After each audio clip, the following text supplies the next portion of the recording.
Welcome to Lombardi Live. I'm really looking forward to today. I'll be catching up with a dear friend, and we'll all be finding out about the exciting things that are happening in her life. She's an amazing producer and author. She continues to do amazing things behind the drums. And when she once threw a pair of drumsticks into the air, an unbelievable thing happened that should make you a believer. If you've Googled drummers who played with Prince, Beyonce, Pink, Yusef, Lateef, or Joe Sample, to name just a few, you would be really shocked to see the same name coming up. Let's find out how she learned to play all those different styles and how her creativity and passion that she has for music has been such an important part of a completely different business. Welcome, Queen Cora. Thank you so much. It's good to be here, Don. Thank you. Yeah, tell me a little bit about how you've been getting through everything that's happening. You know, it starts off with gratitude. That's the beginning of the day. You know, that I have a day to start again. I spend a lot of time just with self-care at the beginning of the day, and tea and smoothies and, you know, definitely exercising and taking care of me first so I have, you know, a reservoir to pour from.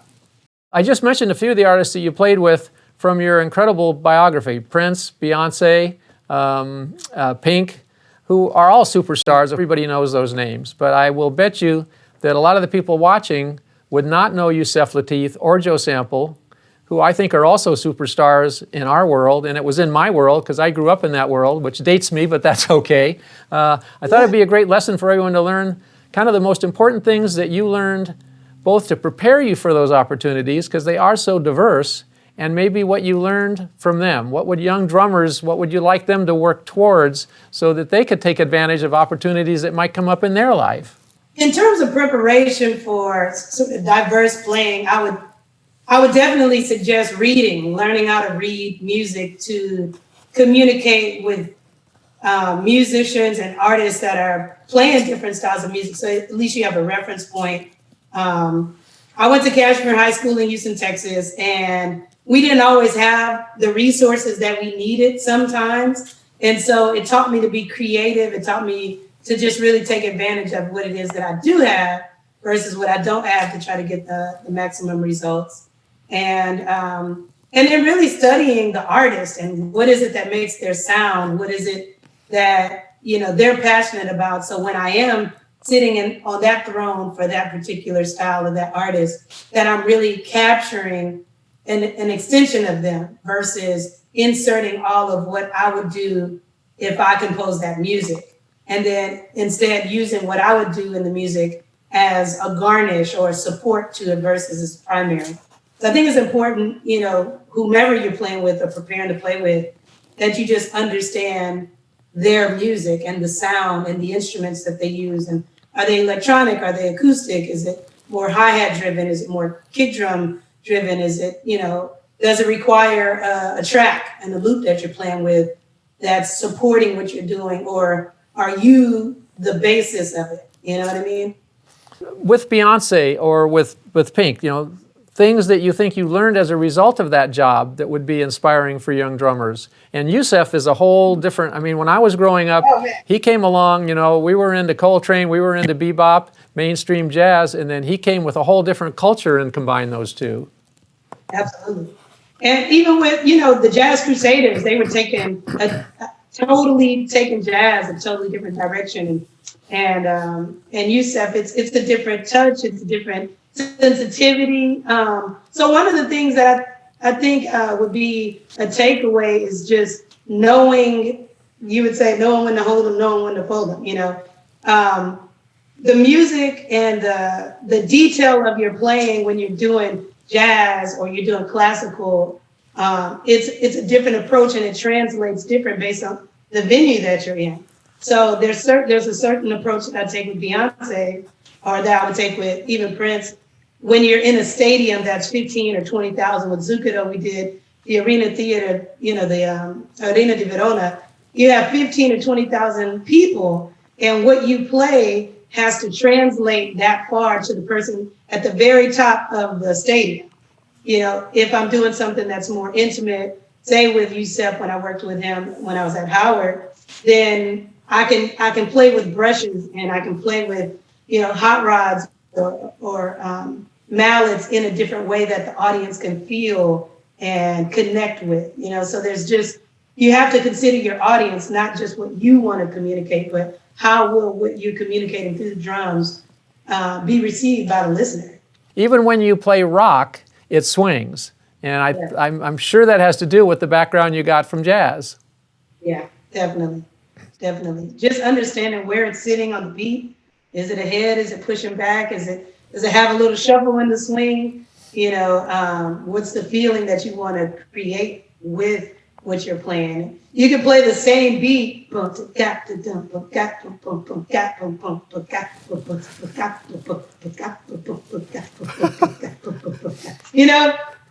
There's a lesson right there, everybody. Listen to that, because it went from A to Z. Yeah, it's the same beat, but how does it feel? What's the tempo? Where's it sitting, with the beat? Where is it sitting on the beat or around the beat, And you mentioned reading. The other side of reading is learning how to transcribe. Has that been an important part of your, making your own drum charts? And drummers miss that. They just think, well, I don't need to know how to read, but wait a minute. How big of an advantage was that to you? I'll say it like this, Don. I got a call from Kim Burse, who was a music director for Beyonce, and they were working on Live at Revel in New Jersey. And she said, hey, we're in production. We need your support. I know it's last minute. It might have been Monday. I think it fell on a Monday. And I said, okay, well, let me know what you're thinking. And she said, well, can you come out tomorrow? The shows are Thursday, Friday, Saturday, and Sunday. And it's a filming, And I said, sure.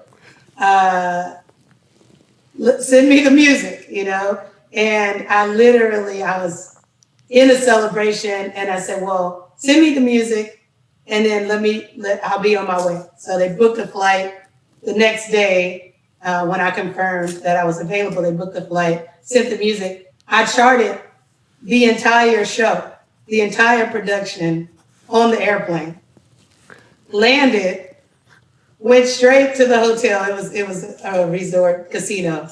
Went straight to the hotel, put my bags down, went to rehearsal, straight into rehearsal. And they were in full production rehearsals with the LED wall coming down and she's doing full thank yous and all of that. I put the chart on the music stand and said, okay, let's go. Playback engineer, hit play. And I played the entire show from top to bottom because I could transcribe. I could take the content. I actually overplayed because there were segments that were video breaks and video cutaways. But because I only had the audio feed, I just charted that too, Don. I was like, I'm gonna be ready. And so they would say, no. That's video. Don't worry about that. So in here, it's talk back, and I'm just playing my charts down. And so those are why I get calls, on that level, and I'm able to deliver because that is part of my backbone. That's part of my approach to being able to deliver no matter what the conditions are. I can just see inside your mind when you got the call and they said, can you, and you said, sure. I can hear yourself thinking, did I just say sure? Did I say sure I can do this? I'm in now all the way. But preparation is such a big important part of that, huh? It is. It is. Sometimes people don't realize it. And sometimes people, they sort of take the arts for granted sometimes and take music for granted. And they think, oh, it's just this. But there's so many years of preparation, to deliver a moment that inspires the crowd. So there's definitely a lot more involved. And that was an experience where I was able to apply, the preparation. Were there auditions involved for any of those gigs, or you're so well known and such a consummate musician, obviously as your career ran along, but in the younger days, and if young drummers are having to prepare, or they get the call just like you did, I mean, obviously they shouldn't say sure if they're not prepared. Yeah, that's true. They'll end up in a very stressful situation. But getting ready to go to an audition, some tips you could give young drummers out there that they're maybe doing it for the first time, even if it's getting together with guys, in their neighborhood. Sure.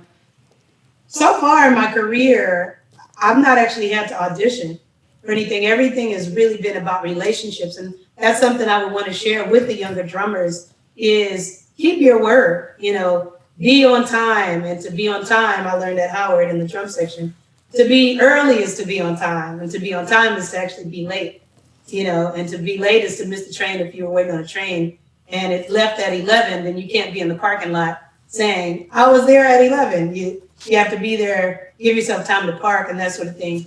So with auditions, you know, definitely understand, like you said, what are you signing up for? What are you committing to? Because your reputation is really all you have that matters. You can have a bunch of gear, you can have a bunch of videos, you can have a whole bunch of different things. But if no one trusts you as a person, no one trusts that you're going to keep your word, or no one, you know, sometimes people say, hey, I'm doing this gig, and they're really not doing the gig. You know, they say, oh, I'm doing this. And the industry's so small, it's just better to just be honest about wherever you are. And then, and it's good to push yourself in spaces and try, you know, go to as many jam sessions, connect with people in the community, and connect with people outside of the community. When I went to Howard, I was studying music, but every other Tuesday, Aaron Spears and Tim Steele and some of the guys in DC, they were doing these jam sessions. And, you know, I would just go and they'd have 4 drum sets like we did with the Kick Snare Head DVD. And I would sit and I would learn things that I wasn't necessarily getting in the formal environment. So if you prepare, you have an opportunity for an audition, learn the music, whatever your system of learning the music is, activate that system, and then be on time, and then be great to work with, be great to communicate with, and then be appreciative. So whether you get it this time or not, they'll still remember that girl or that guy. And because of the nature of life and the cycle of the circle, like it's gonna come back around, your time will come back around. How important to your career was what you just mentioned, higher learning and pursuing education at the university level? You know, I think it gave me systems. I think that's one of the things that higher education gives you. It gives you systems. I know in this amount of time, this curriculum is going to guarantee that I learned this amount of information.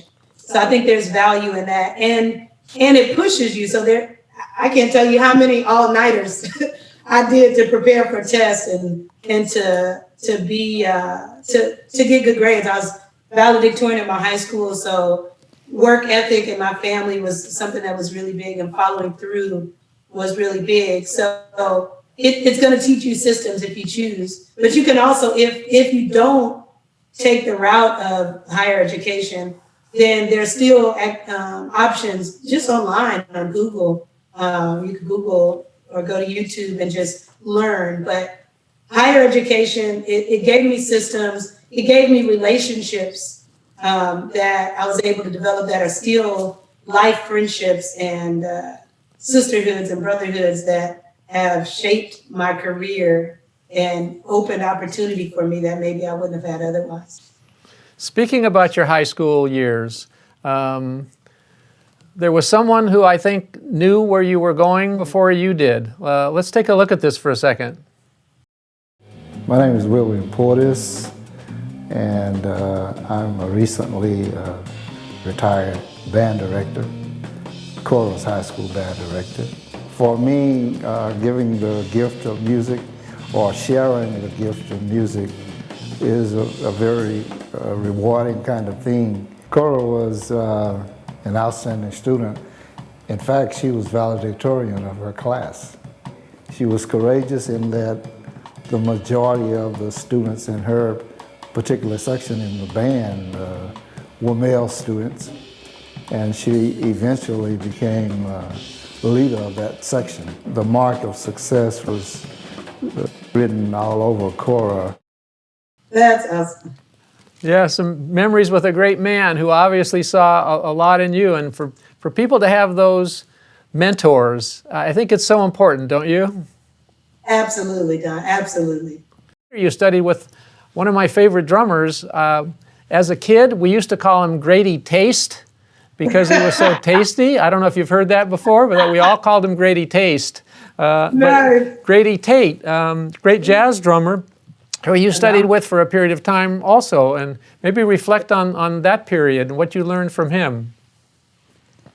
Grady was the coolest cat ever, honey. I mean, I was just talking to my niece about him yesterday, literally.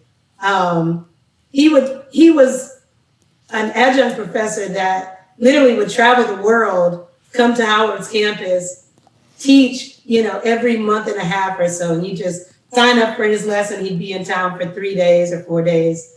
And I would sign up for my lesson, and we would do, work on brushes, or we'd work on just the approach to, one of the things I just remember is when he talked about his approach is he would say, if you can dance, baby, if you can dance to it, baby, then they can dance to it, And he had a cigarette hanging out the side of his mouth, and he is such a cool guy, but he just talked about touch, and having a touch that was delicate, and that you took your time and really was intentional about the sound that you would get. So I remember, those sessions with him, they were invaluable. And then I would stay and see if the next student was coming to class. And then they wouldn't come, and then I'd stay with them another hour. And then the next student, they would come, and I'd say, okay, I'm going to lunch, or I'm going to, sightseeing, ear training, and then I'll be back. And I would literally walk with him after his last class through the campus, across the street, across 7th Street. And there was a little juke joint there, and he would just listen to music or just hang out until he, was getting on the train to go back to New York.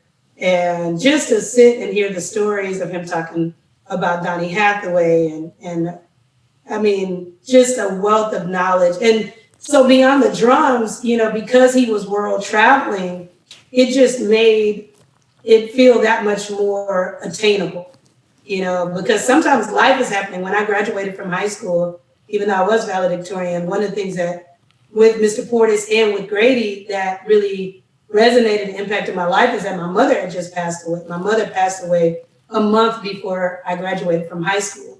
So having those tower anchors in my life, in addition to my dad and my family, as I was finding my path as an adult, they were crucial, and Grady was a big part of that. When you see Cora behind the drum set, the drums are kind of in the way. You can really see somebody dancing with a pair of sticks in their hands. And we're going to show you what you did with the sticks in just a few minutes, by the way, because you're still unbelievable to me. I haven't seen that in a while. But and they can check out Grady Tate. I've got albums with Jimmy Smith, Jimmy Smith especially, because there's some real groove stuff going on there, and Wes Montgomery. So there's, we want you to check out, all the great artists and the people that influence the great artists that we're able to interview. I think having the history of people, seeing where it came from is important, don't you think? I do agree. We wanted to talk for a minute about a project that you did a few years ago, Kick, Snare, and Hat, with Aaron Spears, Gerald Hayward, and Nissan Stewart. But it breaks down the set in the most basic pieces, which is Kick, Snare, and Hat. And your career at a certain point, you were kind of working into becoming, one of the group. Let's hear for a second what some of your bandmates had to say, and we'll be right back. When I first met Cora, always smiling. I never seen her not smile. I played on that show that she won the drum off, and that's when I met her. And I was like, yo, you are phenomenal. The saying is about girl drummers is that they normally can't hit. It was Eric and Teddy, and they was playing, and she was just going with them. She was just coming out, her and Eric's seats, and it was dope, man. It was dope. And the dudes were like, you gonna let this girl play? Like, everyone was just kind of like, no. But when she sat down and played, man, it was like magic or something. All the dudes shut up.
she was dope. I mean, and she was so chill.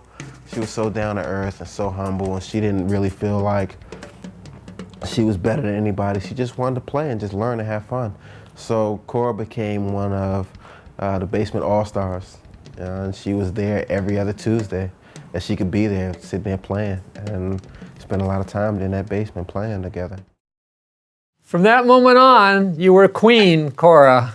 and I hope you know what a huge influence you had on generations. And we just had a recent contest with female drummers, but I'd heard from so many people how you opened up the door to them. Just interviewed one of the drummers, by the way, and you had a huge influence on her life. She's 21 years old. So it's another part of your life, you know, which back in the day, you know, reflecting on, was it a little bit of a struggle to get that acknowledgement at the beginning? You know, it's funny. I've never really been in competition with anybody for anything. And even with the drum off, you know, my motivation for the drum off was I needed a Jeep. So I just kept, my prayer was always, you know, I know these guys are good, God, but they can't need a car like I need a car, you know? So, you know, and Mike Nealon will tell you, he's really the reason why he was a big push behind me being in the Guitar Center drum off. But I think the way my journey has been, it's been very unique. And, you know, from high school, I did have, you know, challenges, you know, kind of like a bully, but I think, you know, I just kind of got the support from my dad. And then I just sat there and I kept learning until it was my turn, you know. And so in high school, I excelled quickly and I became section leader. And then when I got to Howard, then, you know, I had that drive, that sort of self-determination to just, you know, be good, really be as good as I can be, which is, that's the competition that I'm usually in. Because even if I want to be better than someone, if I'm at my top excellence, then, and that's not better than them, then, you know, it's like chasing the wind kind of thing. So when I got to Howard, then I kept, again, pushing and excelling, and then I became the section leader, the first female section leader at Howard University. So each step that I took was really just about my journey with myself and, you know, and being committed. And people would see that and say, man, like Aaron said, man, that's great.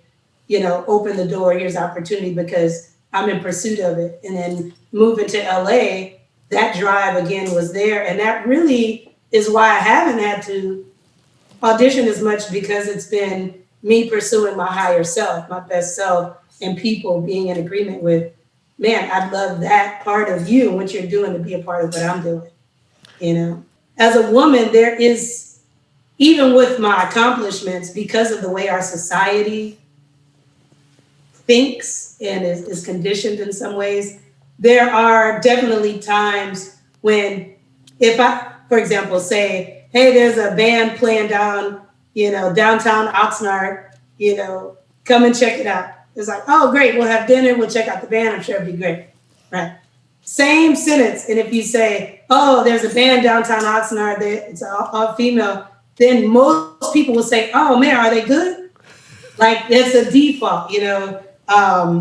There was a really great campaign that Procter & Gamble did that was like, it was called Like a Girl. And it asked questions like, okay, dance like a girl, fight like a girl. And it was just real kind of haphazard and not excellent for some people. And then there were some girls that they asked and they said, okay, fight like a girl. And the girl is going, and she's pushing. And then they said, okay, what does it mean to do something like a girl? So there's a boy who had a sister and he said, you know, like, it means you're not good, or, you know, and then he says, well, I have a sister, but it's not that. So he was having this internal conflict about stereotype versus, but not my sister, because I mean, my sister's a girl, but, you know, so it's this whole thing. And sometimes there is, you know, this thing about being female that you know, I'm still having to prove that within the industry. You know, I definitely have felt, you know, more respect and that sort of thing. But there's this thing that we have in our culture that we're still working through. something that is dispelling, I think, in our arena as drummers that very quickly is, the new breed of drummers that are coming up. Because I recently saw many of the finalists in this drumming contest, which is the Hit Like a Girl contest, and some of them have blown me away. They're young drummers that you would be they're the future of what's going to be happening with drumming. They happen to be women, but what they're doing is, beyond what you would expect an 11, a 12, an 18, a 22-year-old musician to be doing. What would you say, thinking about the project we did, Kick, Snare, and Hat, how important it is for a drummer just to, when they get behind the drums, to learn kick, snare, and hat? It is the foundation, John. It is the foundation of everything. And that is where you build. It's from there that you build. And you have to have fundamentals. It's almost like saying, I can ski really well, I snowboard really well, but I never walk. You have to walk. And kick, snare, hat is walking as it relates to your approach to the drum set, as I see it. Keeping it simple kind of in your life seems to be a bit of a mantra in a way, because you're straightforward with everything you do. And keeping it simple has got another terminology for you in terms of building something, right? We got to talk about that for a second. It's called Building Simple. BuildingSimpleInc.com, I think, is the name. How did you take a look at what you're doing in your personal life and figure you would expand it in that area? Because there's an important lesson here for all of you aspiring musicians out there. One of my whys, as you would say, is legacy. I'm always looking at how I want to leave my legacy, and I'm looking at legacy that has already come before me. And my family has a background in real estate.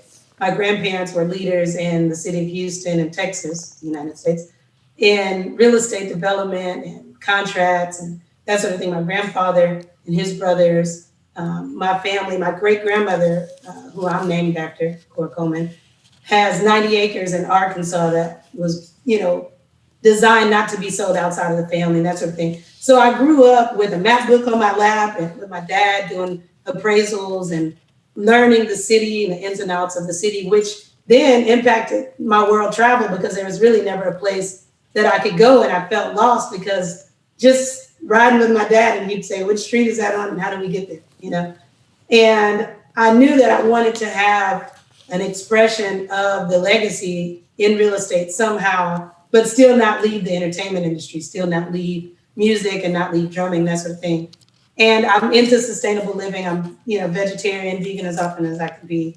And I'm a minimalist. I spend a lot of time on the road. So, 5-star hotels, but 2 bags, 3 bags in my gear. So I don't often feel like I need a lot of things. And in traveling, the world, I see a lot of times people go on holiday for 2 months. And in the American way, we work really hard to live in our big houses. And so I just wanted to find a balance of all of those things. And I would see shipping containers. And initially, I was building a house at 4 acres outside of Houston. And I was looking at sustainable materials. I looked at concrete homes, but concrete homes at that time were really pricey. And then I looked at, what do commercial buildings do? And then I explored and I got into seeing these shipping containers.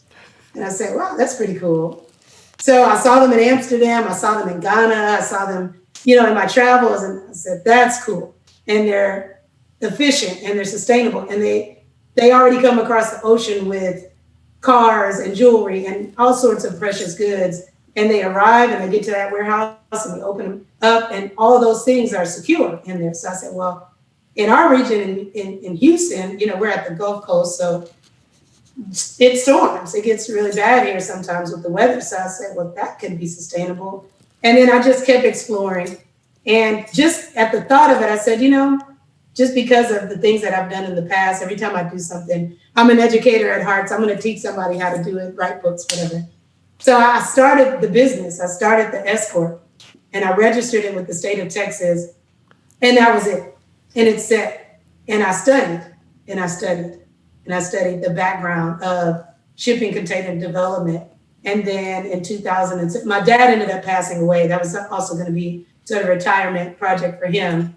But he passed away. So I took a little break and went on tour again with Zucchero. And then when I got back, it was going to be the 10-year anniversary of doing the Super Bowl with Prince.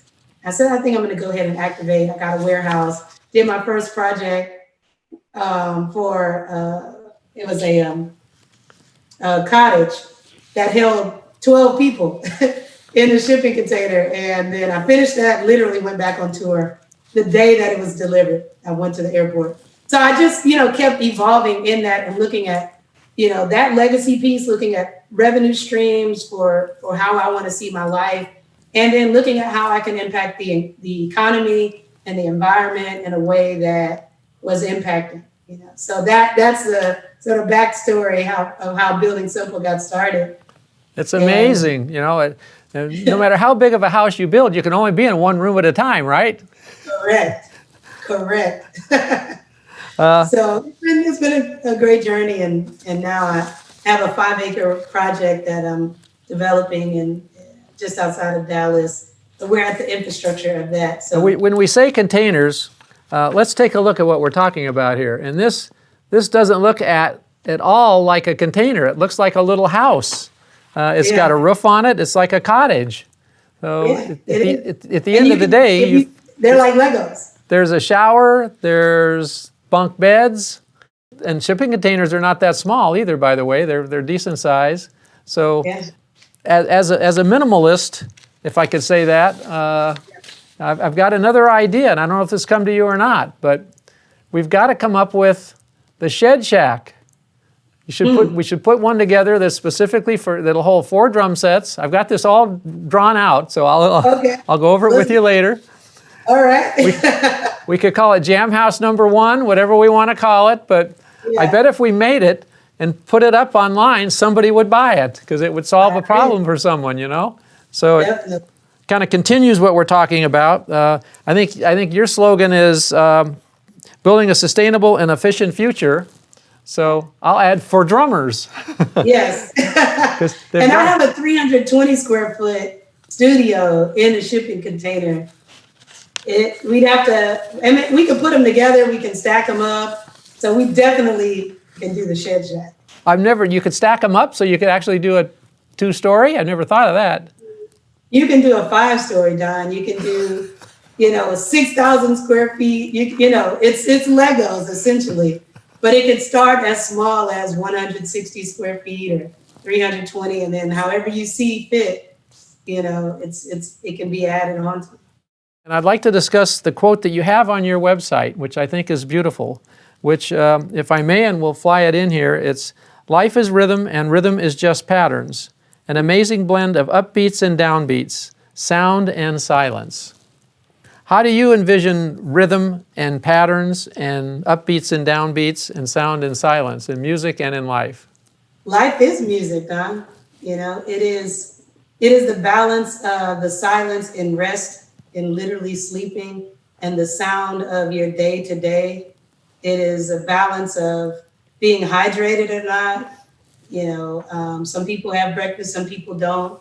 Some people eat, donuts, some people don't. Some people are vegetarian. Some people have the rhythm of family and take the kids to school. Or some people have the rhythm of I'm caretaking for my mom. It's a rhythm, and it can't be too much silence because as we've seen with this pandemic and the quarantine is too much silence is solitary confinement. It is our society's harshest form of punishment. And too much sound is noise. Too much drumming is noise. Too much drumming, too much rhythm, too much sound. And so it's finding that balance in everything that you're doing. And, in my life, there was a season where all I did was say school, or all I did was practice and dream about, man, one day my autograph will matter, and I practice my autograph. And then a season of my life was a rhythm of touring. And because, the gear gets to the venue or the gear gets back on the plane or back on the tour bus, then I had to redefine the rhythm of practice.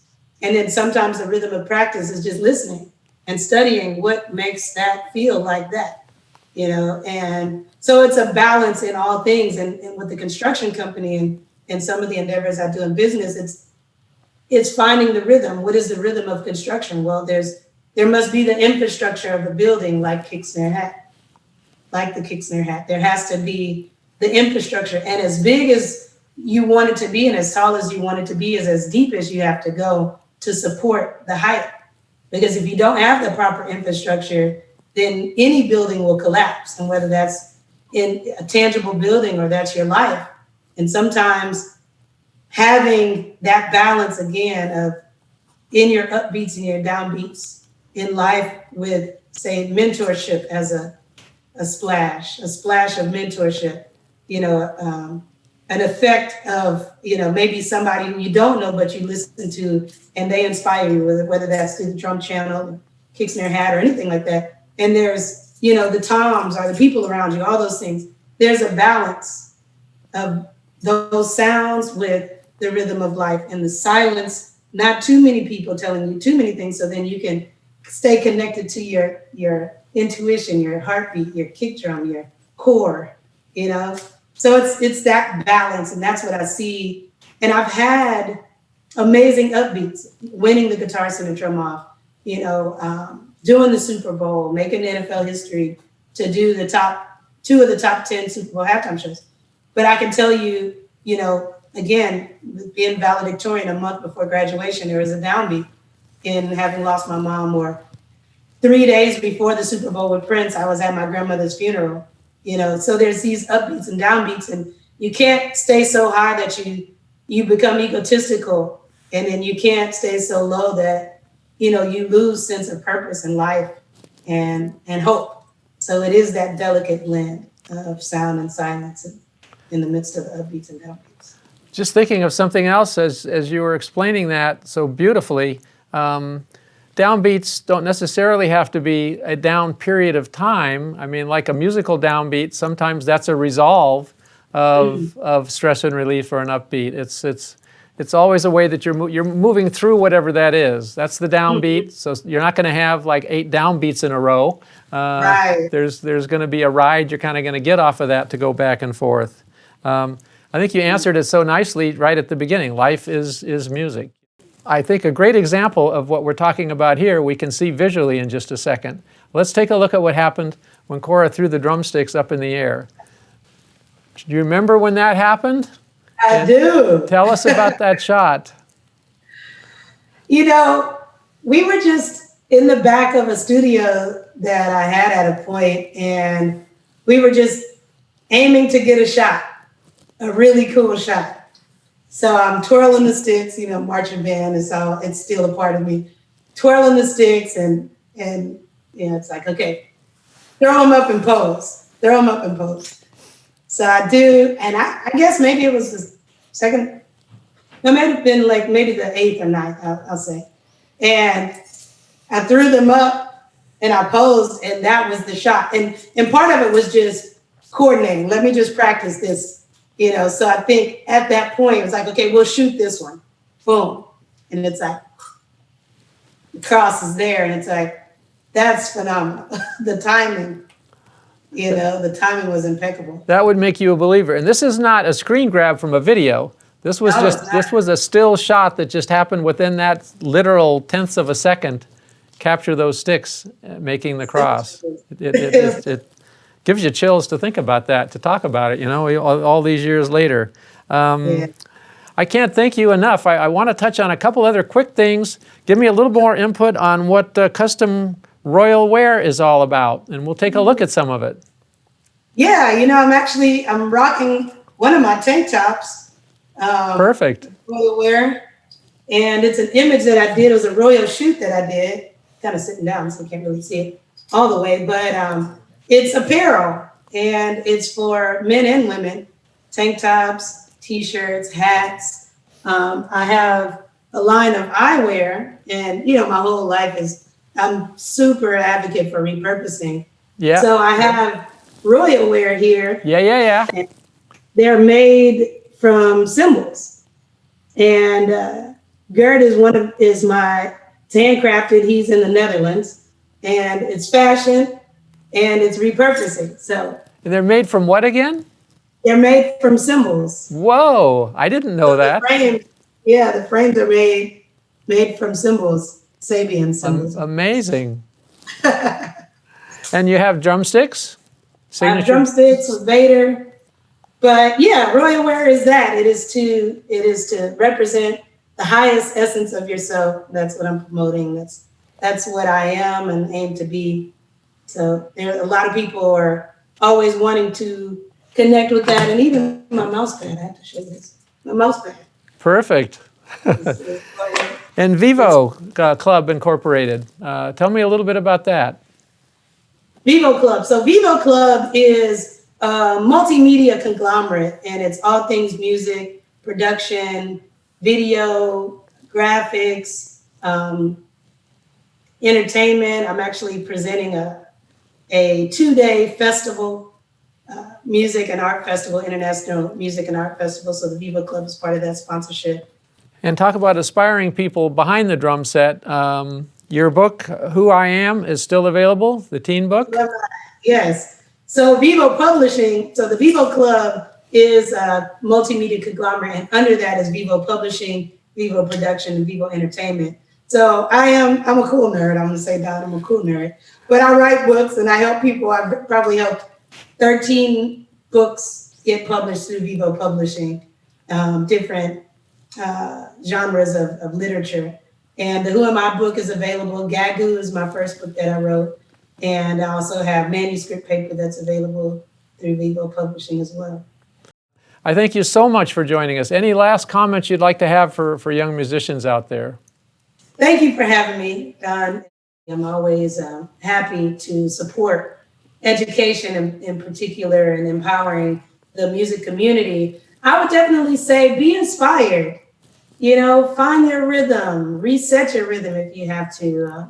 You have to change your diet. You know, this is a sensitive time for health and wellness. So, you know, my suggestion to the young people and to drummers in general and to musicians, the musical community, is be connected to your inner rhythm. Give yourself permission to rest. Give yourself permission to push hard. To be the highest expression of yourself that you can be, and to live life like you are the main character, because you are, and you get to write your story every day.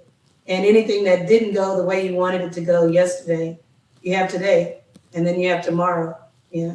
So enjoy the moments as they unfold, because that's what we have. That's most important. You have a lot of time signatures going in your life. Obviously, with everything you have going on. Thank you so much for taking time to be with us today. I look forward to getting together when all of this craziness is over and we're back to whatever the new normal is. Yes. And we have a little bit of a surprise at the end of the whole show for you out there. We're going to be playing a clip from Kick, Snare, and Hat, where Queen Cora is just on Kick, Snare, and Hat, playing an amazing solo. Thank you so much again. I really appreciate it. Thanks, John. You can reach Queen Cora at iamqueencora.com or buildingsimpleinc.com. And thank you for watching Lombardi Live. Don't forget to follow us on Instagram, Facebook, and Twitter at Drum Channel. And I'll see you next Tuesday at 5 p.m. Pacific Time with another Lombardi Live. Thank you, Queen Cora. Bye.